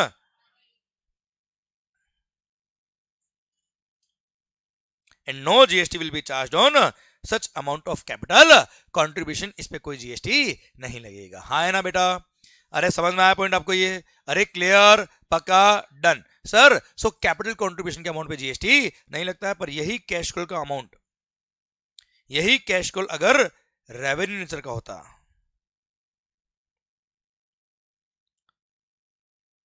revenue nature का होता, या समझ लो advance, advance for providing goods और सर्विसेज, बच्चा हाँ है ना भाई? रूटीन एक्सपेंडिचर के लिए होता है बेटा, मंथली पार्टी करनी है या कंट्रीब्यूशन देना है या गुड्स और सर्विसेज सप्लाई करने के लिए बच्चों, तो सर ये गुड्स और सर्विस और बहुत सप्लाई करने के लिए आप फीस दे रहे हो, उस पे जीएसटी लगेगा। कोई डाउट इसमें बेटा? अरे क्लियर है मालिक? डन, पक्का, 100% माहौल। सर ये था क्या, अनइनकॉर्पोरेटेड एओपीबीओआई और उसके मेंबर्स। सर गवर्नमेंट ने, लॉ मेकर्स ने अनइनकॉर्पोरेटेड एओपीबीओआई या जॉइंट वेंचर क्लब, इसके नाम पे एक सर्कुलर दे रखा बेटा, जो मैंने आपको ये पढ़ाया ना सर, सब कुछ जो भी मैंने एग्जांपल दिया इस पे सर्कुलर था, वो सर्कुलर भी मैंने पूरा पढ़ा दिया आपको बच्चों, क्लियर? समझे आप मेरी बात? अच्छा सर्कुलर्स क्या होते हैं पता है? Circulars are mere clarification by the departmental officers, circulars are not the part of law, वो कानून का पार्ट नहीं है। क्या होता है, लॉ के अंदर कोई प्रोविजन लिखा हुआ बेटा, अब उसमें कुछ कंफ्यूजन है, कोई डाउट है बेटा, इंडस्ट्री वालों ने डिपार्टमेंट को डाउट रेज किया, डिपार्टमेंट को लगा कि for public at large clarify करने के लिए क्लेरिफिकेशन इशू करना चाहिए, तो उसके लिए वो सर्कुलर इशू कर देते हैं, that is मियर clarification by the department. वो ऑफिसर्स डिपार्टमेंट सर क्या करते हैं, क्लेरिफिकेशन इशू कर रहे हैं बच्चा, क्लियर? तो जो हमने पढ़ा वो मैंने पूरा सर्कुलर के अंदर कवर कर लिया, सर्कुलर में जो था वो पूरा मैंने यहाँ कवर कर लिया बच्चों, हाँ है ना भाई?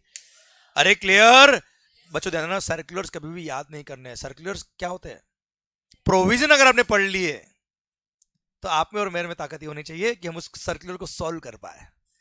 सर्कुलर के अंदर कोई नई बात नहीं लिखी बेटा, जो प्रोविजन में लिखा है उसी को क्लेरिफाई करने के लिए बताया है, तो प्रोविजन इतना अच्छा पढ़ लो कि सर्कुलर अपने आप अपना समझ में आ जाए। तो मैं क्या करता हूं सर, पढ़ाता प्रोविजन आपको इस तरह से हूं कि आपको हर एक चीज समझ में आ जाए, फिर एग्जाम्पल लेके मैं आपके सर्कुलर भी कवर कर लेता हूं बच्चों, तो उससे क्या होता है, आपको याद नहीं करना पड़े कोई चीज, हाँ है ना, और ऑटोमेटिक आपके प्रोविजंस यहां फिट हो जाए बच्चों। अरे क्लियर, पक्का, डन। सर अगर आप लॉ मेकर की लैंग्वेज देखेंगे बच्चों, सर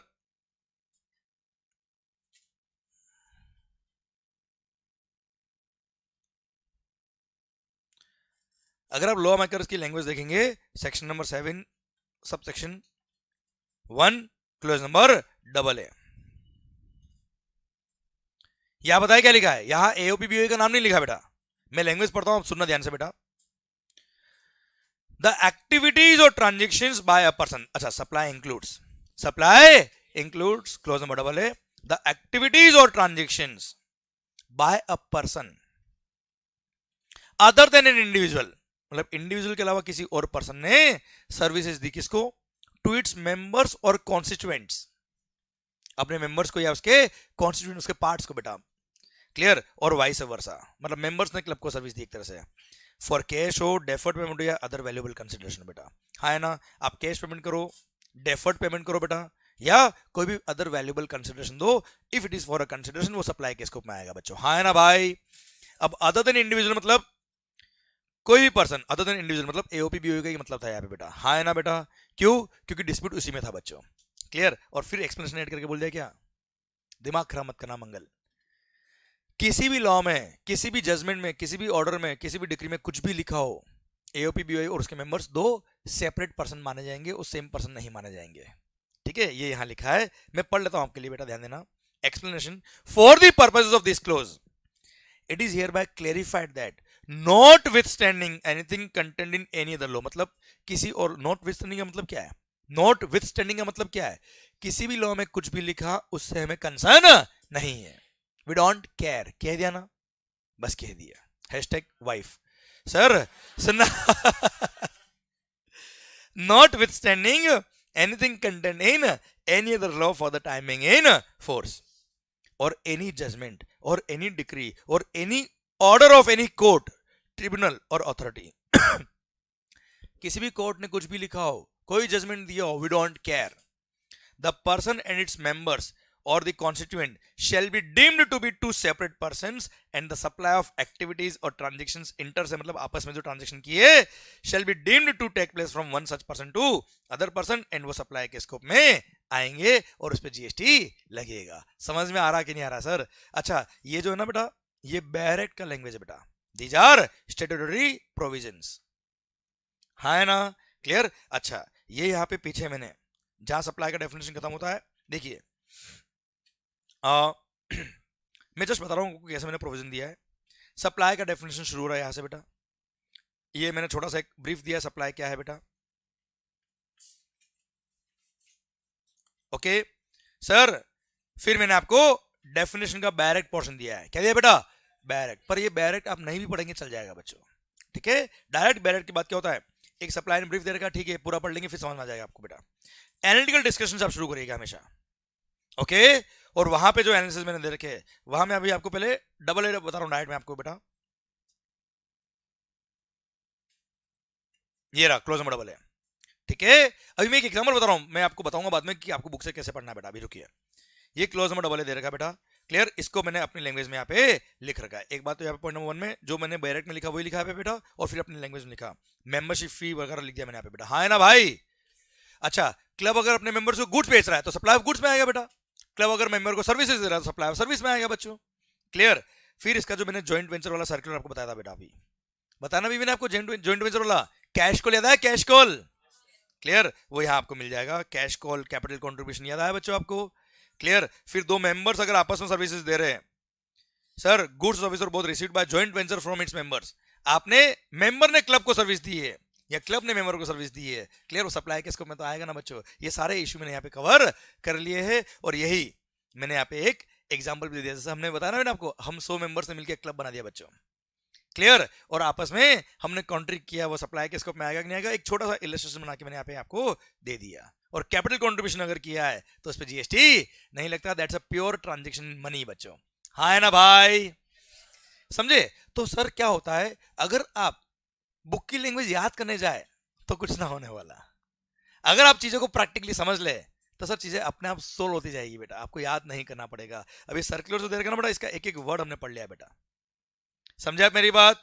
अरे क्लियर? ओके सर वापस अभी आइए यहां पर, हम क्या पढ़ रहे भाई? सप्लाई। अरे क्या चल क्या रहा है भाई? The term supply includes, the term supply includes, clause number ए बोलता है क्या? अच्छा क्लोज नंबर डबल है तो बीच में ऐसे ही ये अनइनकॉर्पोरेटेड एओपी बीओए का झगड़ा था, उसको खत्म करने के लिए बोल दिया कि दिमाग खराब मत करना, किसी भी कोर्ट ने कुछ भी कहा हो, किसी भी लॉ में कुछ भी लिखा हो, जीएसटी के पर्पस के लिए दोनों सेपरेट पर्सन माने जाएंगे, और दोनों ने आपस में अगर सप्लाई किया है फॉर अ कंसिडरेशन तो सप्लाई के स्कोप में आएगा बेटा। क्लियर? ओके, मेन पॉइंट था क्लोज नंबर ए बी और सी। अच्छा ए क्या बोलता है बेटा? Supply should be for a plus it should be in the course और furtherance of his business. Clear? Clause number B बोलता है कोई बात नहीं, अगर इन दी कोर्स और फर्दरेंस ऑफ बिजनेस नहीं भी है तो भी सप्लाई के स्कोप में आएगा, अगर आपने सर्विसेज इंपोर्ट करी तो। Import of for a consideration, for a consideration whether और नॉट इन द कोर्स और फर्दरेंस ऑफ बिजनेस, मतलब बिजनेस के लिए हो या ना हो, अगर आपने सर्विसेज इंपोर्ट करी है फॉर अ कंसिडरेशन, इधर इधर import of services for a, import of services for a whether और नॉट इन द कोर्स और फर्दरेंस ऑफ हिज बिजनेस, वो सप्लाई के स्कोप में आएगा।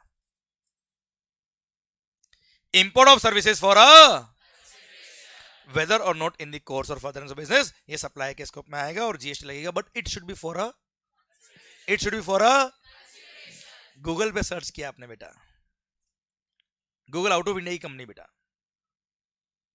सर उसने सर्विसेज दिए बेटा, आपको फ्री सर्च करके दिया बेटा, आपने जो भी सर्च किया। क्लियर? पर उसने कोई कंसिडरेशन चार्ज नहीं किया, वो सप्लाई के स्कोप में नहीं आ रहा। बट सर अगर आपने सर्विसेज इंपोर्ट करी फॉर अ कंसिडरेशन, भले भी बिजनेस के लिए हो या ना हो, सप्लाई के स्कोप में आएगा। एग्जांपल दो बेटा इसका मैं, netflix.com, netflix.com, आपने वीडियो सब्सक्राइब की बेटा, हूं करना पड़ेगा सर। क्लियर? नेटफ्लिक्स का आपने सब्सक्रिप्शन लिया बेटा फॉर अ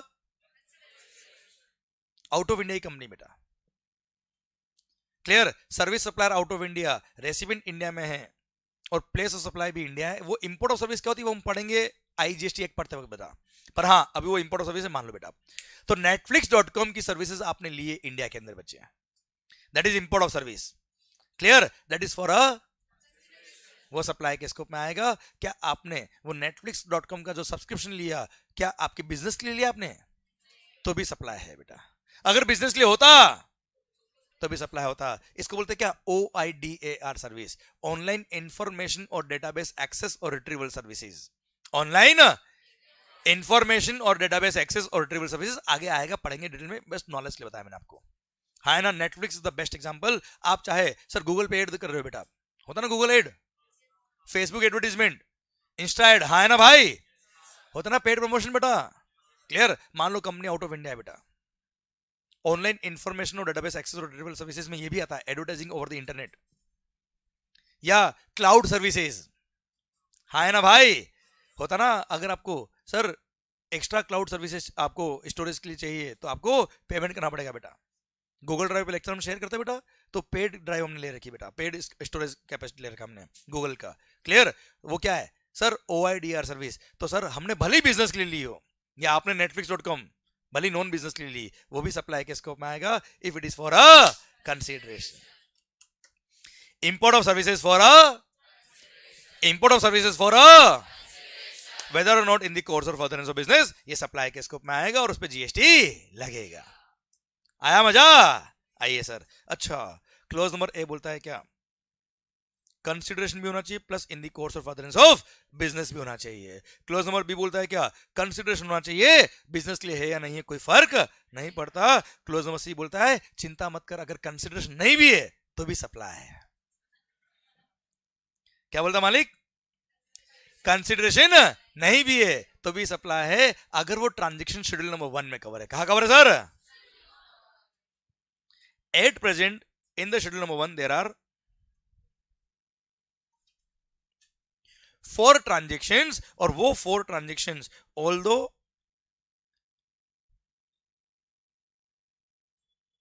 विदाउट कंसिडरेशन है, फिर भी वो सप्लाई के स्कोप में आएंगे, और सप्लाई के स्कोप में आएंगे तो क्या लगेगा बेटा? आवाज नहीं आ रही सर, क्या लगेगा? बट शेड्यूल 1 में कवर है तो, शेड्यूल 1 में कवर नहीं तो सप्लाई नहीं है। क्लियर? अब वो 4 ट्रांजेक्शंस कौन कौन से है शेड्यूल नंबर 1 में? अच्छा, हम क्या पढ़ रहे बेटा? सप्लाई का definition. Sir close number A क्या बोलता है बेटा? Normal, normal course of business. अब देखो ध्यान से बेटा, क्लोज नंबर ए क्या है? नॉर्मल। नॉर्मल जितनी बिजनेस की एक्टिविटी है, all forms of supply, sale, exchange, barter, transfer, lease, licence, rental और डिस्पोजल ऑफ गुड्स और सर्विस और both by a person for a consideration in the course और furtherance of business. मतलब सब कुछ कवर हो गया भाई। फिर बोल दिया क्या, आपने सर्विसेज इंपोर्ट करी फॉर अ कंसिडरेशन, भले वो बिजनेस के लिए हो या ना हो, सप्लाई है। फिर बोल दिया क्या, ये 4 ट्रांजेक्शन भले कंसिडरेशन नहीं है, फिर भी क्या है? एग्जांपल दो बेटा एक। देखो शेड्यूल 1 आज नहीं पढ़ पाएंगे हम, पर एक एग्जांपल देके आपका माइंड ओपन कर देता हूं। आपने आपके रिलेटेड पर्सन को, किसको बेटा? गुड्स या सर्विसेज सप्लाई करी, although without consideration in the course और फर्दरेंस ऑफ बिजनेस। हाँ है ना भाई?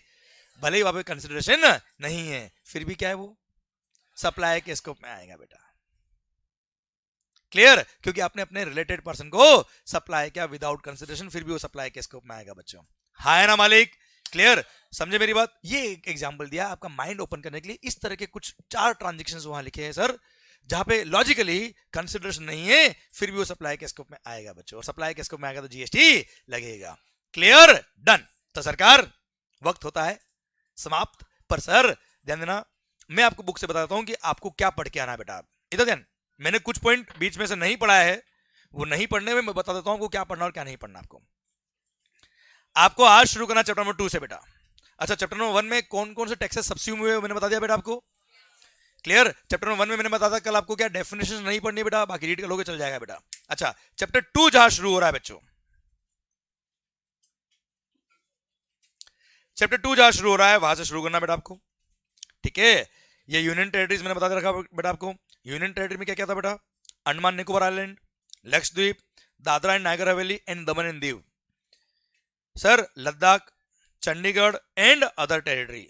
हाँ है ना भाई? इसमें दिल्ली, पुडुचेरी और जम्मू एंड कश्मीर नहीं है, क्योंकि उनका अपना खुद का क्या है, स्टेट लेजिस्लेचर अलग से बेटा। ये देख रखा मैंने यहाँ पे, दिल्ली, पुडुचेरी एंड जम्मू एंड कश्मीर, कल बताया था ना मैंने आपको बेटा।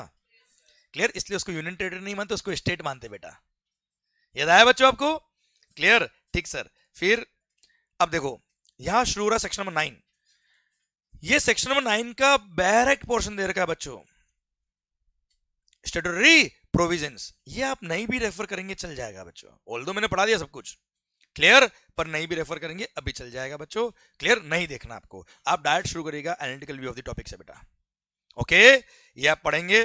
फिर देखो बेटा, सेक्शन नंबर 9.3, 9.4 रिवर्स चार्ज का बेटा, 9.5 याद है ईसीओ बेटा, या मैंने लिखा है the provisions of 9.3, 9.4 and 9.5 are discussed in detail in chapter number 7, तब बात करेंगे हम डिटेल में बेटा। ओके, फिर सेक्शन नंबर 5 दे रखा है आईजीएसटी एक्ट का बेटा। हाँ है ना भाई? ठीक है मालिक? ये सेम सेक्शन दे रखा है बेटा आपको, बैरेक्ट पोर्शन दे रखा मैंने ऊपर बेटा आपको। ये बैरेक्ट वाला पोर्शन नहीं देखेंगे तो भी चल जाएगा बच्चों, आप डायरेक्ट देखिएगा क्या, analytical view of the topic बेटा। ओके, एब्सोल्युटली सेम जो ऊपर लिखा है इंट्रास्टेट के लिए, वही यहाँ पे लिखा है इंटरस्टेट के लिए।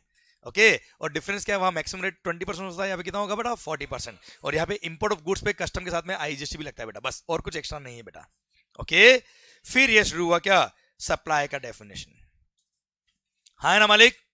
इसमें ये तो मैंने एक शॉर्ट में दे रखा है, कोई खास बात नहीं, हम पूरा पढ़ लेंगे तो समझ में आएगा यहाँ क्या लिखा है मैंने। ओके, ये अगेन डायरेक्ट पार्ट दे रखा है, ये नहीं देखोगे चल जाएगा बच्चे।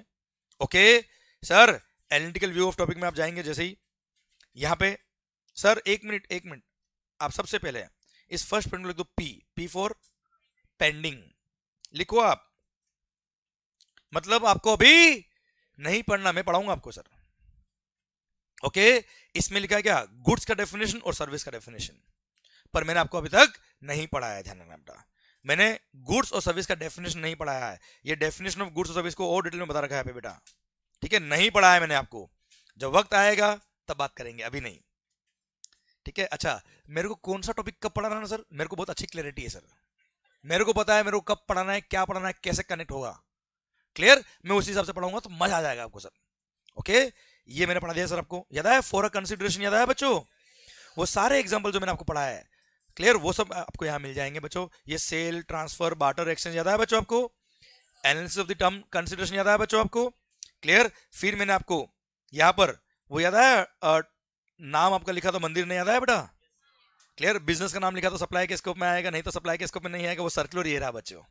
Okay clear. फिर इन दी कोर्स और फर्दर बिजनेस याद है, घर का ज्वेलरी बेच दिया आपने बेटा, याद है बेटा आपको, ठीक है सर, ये buys jewellery for his personal use, याद है बेटा, और वो ज्वेलरी उसने अगर बाद में बेच दी तो सप्लाई के स्कोप में नहीं आएगा। ओके ठीक। अच्छा एक बात और, ये बिजनेस का डेफिनेशन अभी रखिएगा पेंडिंग, बिजनेस का डेफिनेशन पेंडिंग रखना है, रीड मारना है, हम बाद में हम रीड कर लेंगे सर क्लास के अंदर, अभी नहीं पढ़ना आपको।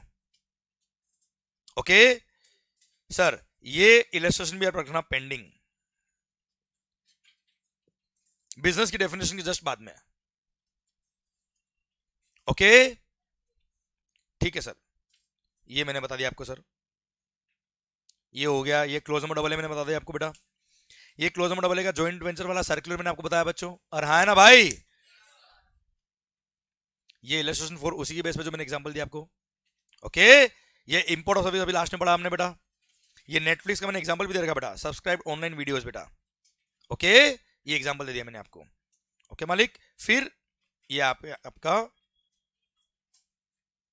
शेड्यूल 1 शुरू हो रहा है, जो मैंने आपको अब तक नहीं पढ़ा है, आपको यहां तक देख के आना बच्चों। पर हाँ रिक्वेस्ट क्या है, पढ़ेगा इंडिया बढ़ेगा इंडिया, क्लियर, समझे मेरी बात, यहां तक आपके एंड पे होना चाहिए। अच्छा ये भी कह रहा हूं आपसे मैं, सर एक एक वर्ड टू वर्ड याद करने की जरूरत नहीं सर आपको, आप एक जस्ट प्लेन रीडिंग कर लेंगे तो भी आपका काम हो जाएगा, 100% हो जाएगा। थीम वही रखना, आपको चीजें याद नहीं करनी, आपको चीजें समझनी बच्चों। Okay done, thank you so much. और हाँ एक मिनट सर, वो स्क्रीन के मेरे को फोटोज लेने हैं अभी, है ना, तो मैं आपके लिए तो डाल दूंगा ग्रुप में, है ना, हाँ डाल दूंगा, yes yes yes yes.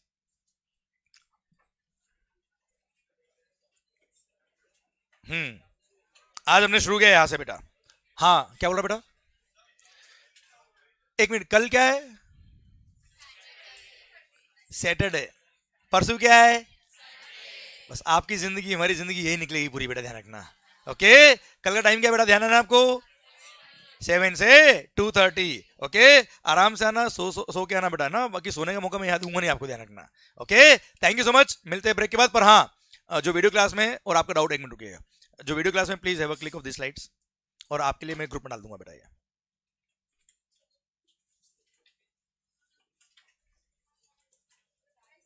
Bye bye बेटा, थैंक यू माहौल।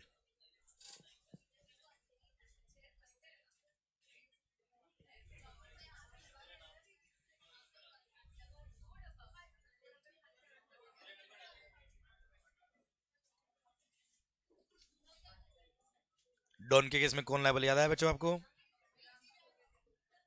9-4, बिल्डर के केस में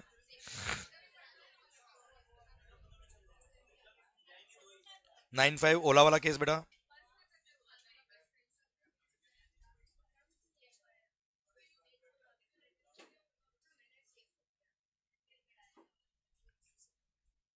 ओके ठीक है सर। सप्लाई का definition please sir, have a click, 7(1)(a,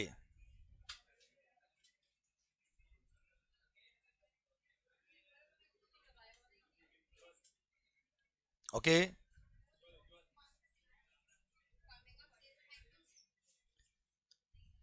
okay, ये कॉपी करिए, सर्कुलर के अंदर लिखा है बेटा, मिल जाएगा आपको ये वाला पॉइंट। हाँ एक सेकंड, वो अभी आएगा नहीं, हाँ चलें दो, डन, ये अपना जीवन कोरा कागज बेटा। ओके सरकार, ऑल द बेस्ट, पढ़ के आइएगा माहौल के साथ, पर आपके एंड पे होना चाहिए बेटा। Okay bye bye.